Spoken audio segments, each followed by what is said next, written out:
Pandian store new promo Raji வந்து அவங்களுடைய அப்பா கிட்ட பேசினதுனால அவங்களுடைய அப்பாவுக்கு வந்து தான் மகளை நினச்சி அவ்வளோ பெருமையாக இருக்குது, நம்ம இவ்வளோ நாளா தப்பாக நினச்சிட்டோம் அப்படின்னு சொல்லிட்டு பெருமைப்பட்டுக்கிட்டு இருக்காங்க. அப்போ முத்துவேல் அவங்களுடைய மனைவி கிட்ட நாம் வந்து அந்த கதிரோடைய குடும்பத்தை ரொம்பவே தப்பாக நினச்சிட்டோம், அதை நினைக்கும் போது இன்னும் எனக்கு கஷ்டமாக இருக்குன்றாங்க.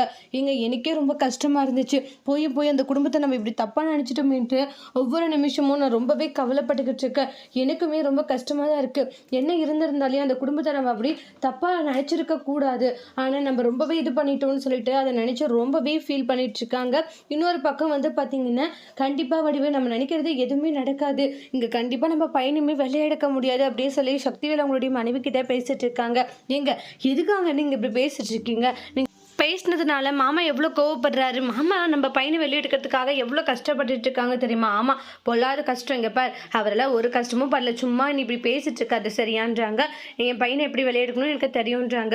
ஆனால் இந்த இடத்துல அண்ணன் தம்பிக்குள்ளே என்ன பிரச்சனை வரப்போதோ தெரியல, இப்படி பிரச்சனை வந்து இந்த குடும்பமே பிரிஞ்சிருமா அப்படின்ட்டு அப்போ தான் நினச்சி ரொம்பவே கவலைப்பட்டுக்கிட்டு இருக்காங்க.